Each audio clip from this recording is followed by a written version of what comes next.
If you want to turn Chrome notifications on or off, or just change how websites are allowed to ask for them, you're in the right place. In this quick tutorial, I'll show you exactly how to enable or disable Chrome notifications in just a few simple steps. This is useful if you're tired of pop-ups, want fewer distractions, or you actually want important site alerts to come through. If this video helps, please hit the like button and subscribe for more easy tech tutorials. Let's get started. First, open Google Chrome on your computer. In the top right corner of the browser, click the three vertical dots. This opens Chrome's main menu, where you can access all of the browser's settings and controls. From the menu, click on Settings near the bottom of the list. Once the Settings page opens, look at the left-hand sidebar menu.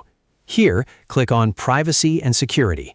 This section contains the options that control how Chrome handles your browsing data, permissions, and website access. Now, in the middle of the screen, click on Site Settings. This is where Chrome lets you manage permissions for things like location, camera, microphone, pop-ups, and notifications. After that, scroll down until you find the Permissions section, then click on Notifications. On the Notifications page, you'll see your default behavior options. If you want to block all notification prompts from websites, click Don't Allow Sites to Send Notifications. This is the best choice if you want a quieter browser experience and fewer interruptions while you browse. If you want websites to be able to ask for permission to send notifications, click Sites Can Ask to Send Notifications.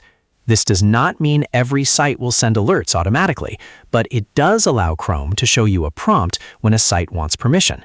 You can then choose whether to allow or block that site. If you already have websites listed under Allow or Block, you can review those individually and remove or change them anytime. That gives you more control over which sites can send alerts and which ones cannot.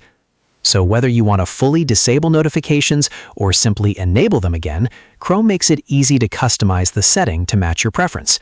And that's it. You've now learned how to enable or disable Chrome notifications through the browser settings. If this tutorial helped, make sure to like the video, subscribe to the channel, and turn on notifications so you never miss our next easy guide. Thanks for watching, and I'll see you in the next one.